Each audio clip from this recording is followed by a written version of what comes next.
I see the past in your future because everything old is new again. From Second Star Labs, this is Full Stack Future.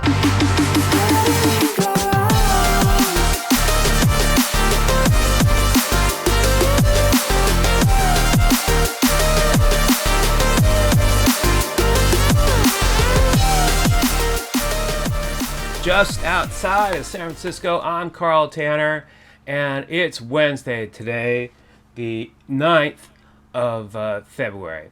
Good as always to have you along, everybody. Mark Twain is often thought to have said, "History doesn't repeat itself, but it often rhymes." That's the theme for today's edition of Full Stack Future. Web development community member Bobby Davis of Coder Foundry made his predictions for 2022. He sees three main trends for this year, and they are form-based projects, aka MVC projects, web API, REST backend projects for larger enterprises, and then serverless. So here's a quick summary of each. For the mainstream tech, it's all form-based projects. When you look at the job boards, you still see a lot of MVC projects, model, view, and component projects. They're also known as form-based projects. Most of the functionality is built into the server side. In fact, the page is built on the server side. There's tons of opportunity in this because this is how projects have been built for the past 2 decades. In the future, we may be moving to something else, but for now, there's a lot of action in this category, and it's not leaving anytime soon. Second trend, web API on the back end, REST on the front end. So what you'll see this year is a lot of web API on the back end with React or Angular on the front end. Now Bobby and Coder Foundry, they have a focus on Microsoft technologies.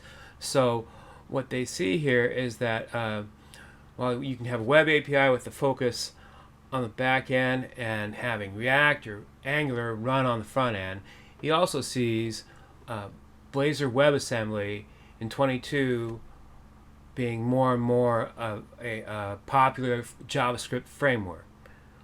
Folks who write in C on the back end might like this framework because they can take the same language and apply it to the front end. Blazor also has a nice reusable component library. So one thing you got to keep in mind when you got a web API is you got to know how to secure it. And that's usually done with JSON Web Tokens, JWT, to secure those endpoints and to allow user authentication and user authorization. And larger enterprises want to have something that's proven. And that's why they recommend Blazor WebAssembly, because the security is built into the web API solution. Next up and last is serverless functions. Serverless has been around for a while now, but you're going to see more of it this year. Small projects will pick this up, and then when it's time to scale, they'll migrate over to web API. One of the things that is nice about serverless functions is that they're useful. You don't have to know anything about the hosting or the server configuration. You can just directly focus on your function and deploy it to the cloud. Now you could use Netlify, but Bobby sees it more as their flavor of AWS because Netlify is built on top of Amazon Web Services. So what does Bobby think serverless is great for? He thinks it's a great opportunity to hide your keys to a third-party API that you have. So put that in the middle. So those are your 3 points brought up by Coder Foundry. If you want to know more, I didn't touch everything, but if you want to know more about this, check out the link in the show notes.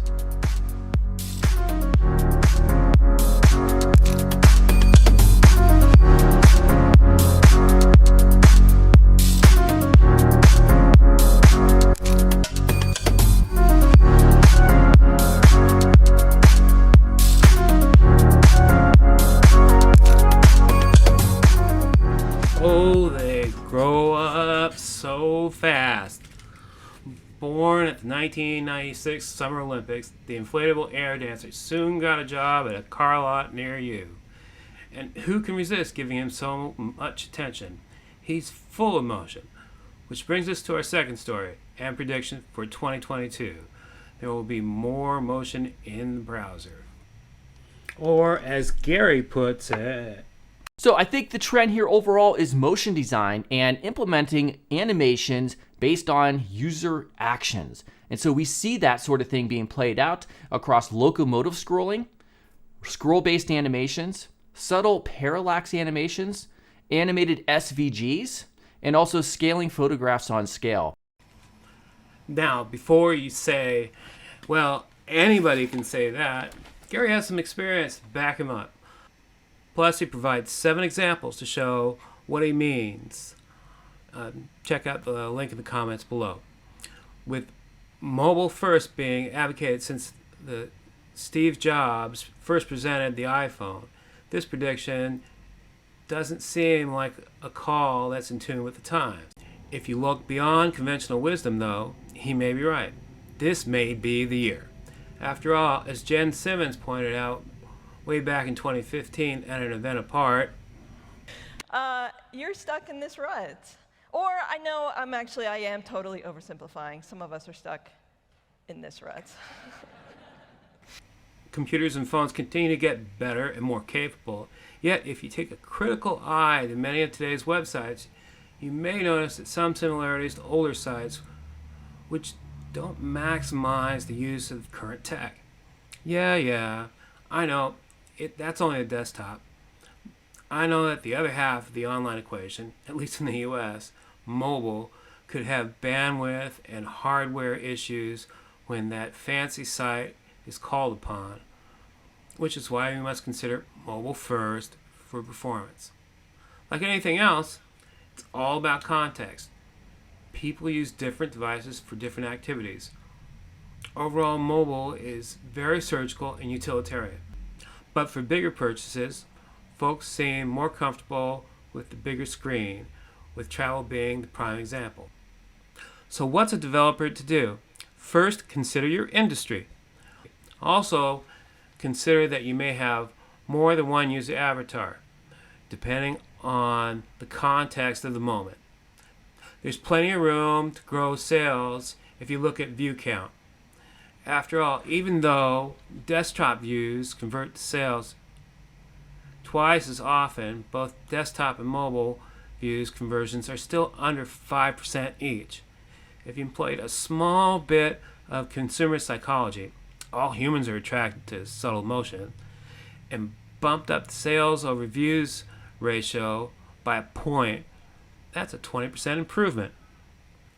Secondly, know that the latest evolution in browser methods and the hardware that's rolling out this year are your friends. Browsers continue to add more methods to assist the developer to make a custom fit for the hardware the page is running on. Also, you can do a quick test on load to estimate the current bandwidth available. Remember that 5G speeds are continuing to become more of a thing in 2022. With a quick set of tests, you can discern which avatar you are serving, which user gets the minimal static version of the site, and who wants the full-blown premium experience.